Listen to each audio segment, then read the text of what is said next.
Nanindigan si Chief Justice Renato Corona na walang mali sa inisyong status quo anti-order ng Korte Suprema na pumigil noong nakaraang taon sa pag-usad ng impeachment ng Kamara laban kay Ombudsman Merceditas Gutierrez.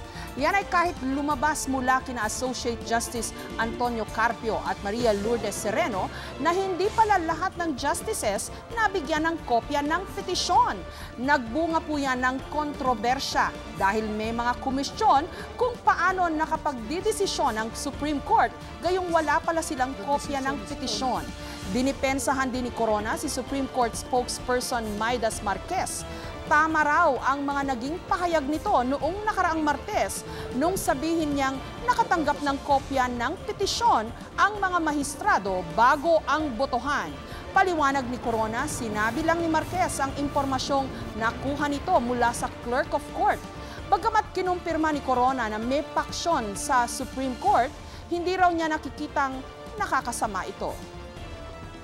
It doesn't mean naman just because you belong to different, you hold different views, it doesn't mean na magkaaway kayo eh. In fact, healthy yan eh. Iisipin naman ninyo kung anong mangyayari. Kung ang Supreme Court, iisa ang pananaw at parating isa ang pag-iisip, hindi ba delikado sa civil liberties ninyo yan? At exclusive dito po sa State of the Nation, makakausap natin ang Court Administrator at spokesperson ng Supreme Court na si Attorney Maidas Marquez. Magandang gabi po, Attorney Marquez. Magandang gabi, Jessica. At magandang gabi sa ating mga nanonood.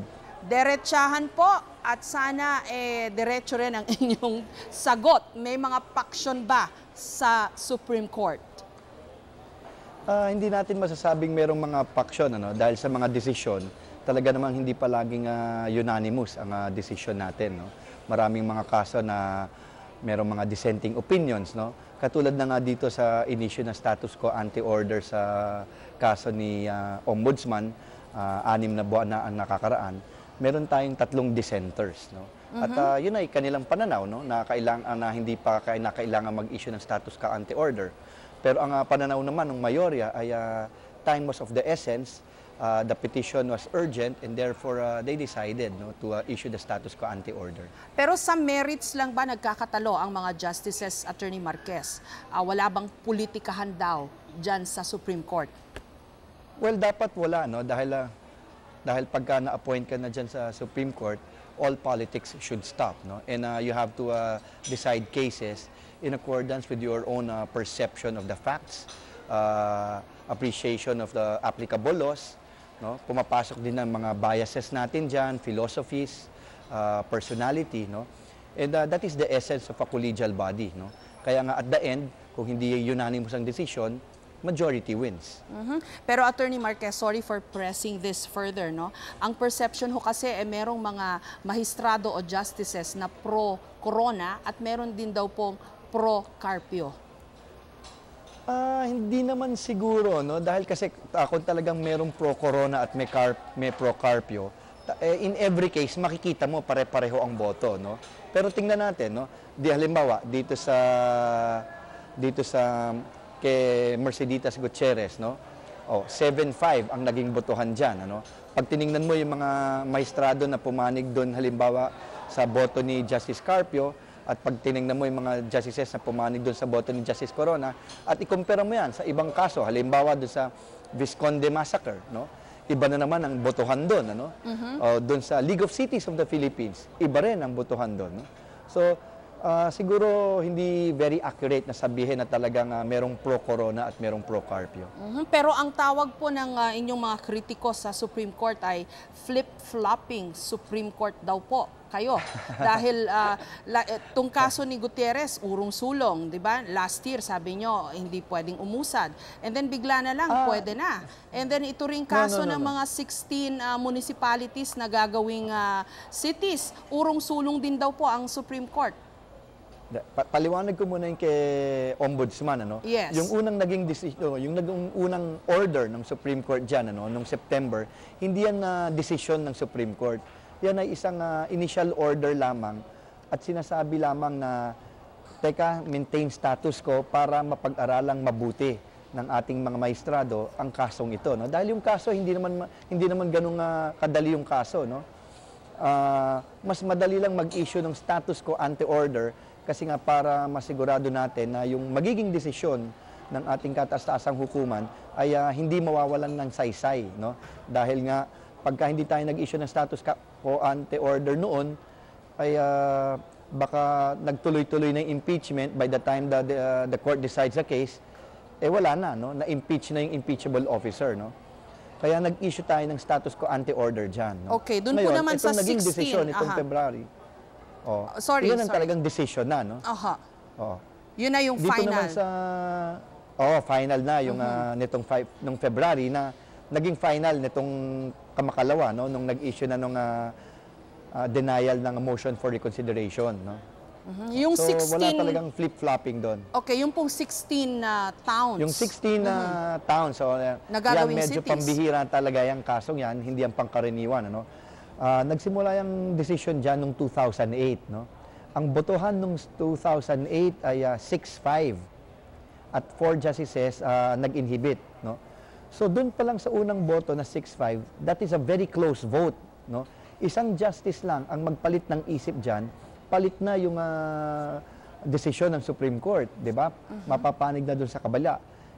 To make the situation worse, after the court decided noong 2008, pito sa kanila ang nagretiro, no? So nung nagdesisyon yung Supreme Court noong 2009 on a motion for reconsideration, 7 ang nawala, 5 ang pumalit. So naiba na talaga yung composition ng court, no? Kaya ngayon isang botong bumaliktad, talagang nabaliktad din yung desisyon, no? Okay. Noong 2009, meron ding mga nagretiro, no? Opo. So ang botohan naman noon 7-6. So still very close. Isang botong bumaliktad, baliktad na naman yung desisyon, ano? Ngayon, ang maganda dito sa nangyari nitong 2011, no? Nag-decide ang Supreme Court, again 7-6 ang botohan. Kaka-file lang ng motion for reconsideration ng isang araw. Hopefully, the court will be able to resolve the motion for reconsideration within that same composition of the court, no? Okay, pasensya na ho kayo kung sumasabat ako kasi gusto ko mas marami kaming matanong sa inyo. Katulad doon itong issue ng plagiarism. Abay, bakit naman daw ho kinailangang pagalitan o kastiguhin ng Supreme Court si Dean Marvic Leone ng College of Law ng UP? Gayong maganda yung kanilang intensyon na sana ay maging tapat ang isa sa mga justices tungkol sa isinulat niyang desisyon na hindi niya daw plagiarize di umano nung isang Supreme Court Justice. Ano hong masasagot niyo dyan? Jessica, dapat ihiwalay natin yung issue ng plagiarism at saka yung ginawa ng mga UP law professors, no, na pinumumunuan nga ni Dean Marvic Leone. Kasi at the height of that case, no, naglabas sila ng isang strongly worded statement, no, na kung saan apparently, no, nakapirma ang mga UP law professors, no. Bilang abogado, no, bilang officers of the court, meron tayong mga sinumpaang oath of office, no. Meron tayong ethics, no, na sinusunod as lawyers, no. At meron ditong mga nalabag na canons on ethics, no, of the profession. At dito napakita rin na doon sa pinalabas nilang statement ng UP Law, nakalagay doon na si dating Supreme Court Justice Vicente Mendoza nakapirma. Nung nag-imbestiga tayo, hindi pala siya talaga pumirma. No? So doon medyo nasita si Dean Marvic Leone, ano? Kasi ipinalabas na pumirma pala si dating Supreme Court Justice Mendoza when the truth is that he did not sign that document, no? Yung iba ng mga law professors, pinaalalahanan lang, no, na maging magandang ehemplo, no, sa kanilang mga estudyante, no, bilang law professors at officers of the court, no. Ayon na rin sa ating Code of Professional Ethics, no. Okay. Attorney Marquez, ito naman pong issue nyo ni Justice Carpio. Ano po ba talaga nangyari? Binigyan ba ninyo o hindi ng kopya ng petisyon ang lahat po ng mga justices ng Supreme Court? Okay. Ilang beses ko kasi tinanong yung clerk of court, no, at saka assistant clerk of court. Ang sinabi nila, ay talagang nagbigay daw. At yung sinabi nila sa akin, ito ay base sa kanilang tanong din dun sa process server mismo, no? Who, when they asked, was very categorical. Sinabi ng process server, ma'am, binigyan ho namin, siguradong sigurado kami. O kahit saan pa kami paharapin, ganun. Kaya lang the following day, biglang bumaliktad itong mga process server. Sinabi nila, naku, hindi na namin alam, hindi na kami sigurado. Hindi kami, kasi medyo matagal na yon, naguguluhan kami. Kasi eventually, pinatawag ko sila sa harap ng clerk of court, sa harap ng assistant clerk of court, at saka sa harap ng isang abogado namin sa opisina, no? Tinanong ko sila talaga nabigyan nyo ba o hindi? Sir, gulong-gulo na yung utak namin, hindi namin alam. So paano yan? So paano yan, Attorney Marquez? Magkagalit kayo ngayon ni Justice Carpio? Well, sana hindi naman, dahil ginagawa lang namin ang aming kanya-kanyang trabaho, no? Pero Jessica, siguro ang isang dapat dito maliwanagan din, ang pag-issue ng status quo ante order or ng TRO, hindi kailangan yan buong korte ang mag-issue. Under our rules of court, at itong rules of court na to ay effective nung mula pang 1997, 1998, no?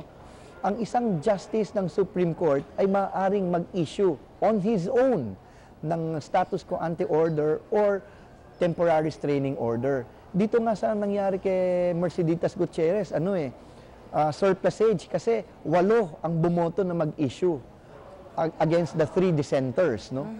So, kung halimbawa ang isang justice ay maaring mag-issue ng status quo ante order on his own, ibig sabihin, yung other 14 justices need not be able to read the petition, no? Kasi yung isa lang maaring mag-issue Okay. So, kaya lang ang nagiging practice natin ngayon sa Supreme Court, in deference to the Chief Justice, ang pinag-i-issue natin, kung halimbawang time is really of the essence, yung ating punong maestrado. And in the past, no, marami ng mga punong maestrado on his own nag-issue ng status quo ante order or TRO. Okay, last question. Ano po masasabi niyo sa mga taong nagsasabi na ano ba naman yung Supreme Court? Sila na nga lang ay inaasahan namin na maging maayos o patas. Sila mismo ang gulo-gulo at nag-aaway pa. Well, yung mga hindi pagkakaintindihan or hindi siguro unanimous in the decision, no? Normal 'yon sa Supreme Court, no? Kaya nga tayo merong 15 mahistrado no? At meron niyang kanya-kanyang pagtingin sa isang kaso, meron niyang kanya-kanyang own appreciation of the applicable laws, no? At in the end may kanya-kanyang mga opinion yan, Ngayon, yan ang essence talaga ng isang collegial court. At the end of the day, kung hindi unanimous ang decision, they will take a vote and the majority will win, no? Ganyan din ang nangyari nung nag-issue tayo ng status quo ante order at ganyan din ang nangyari dito sa main decision, na ang boto nga ay 7-5. Paumanhin po, Attorney Marquez, naubusan na po tayo ng oras pero maraming salamat po.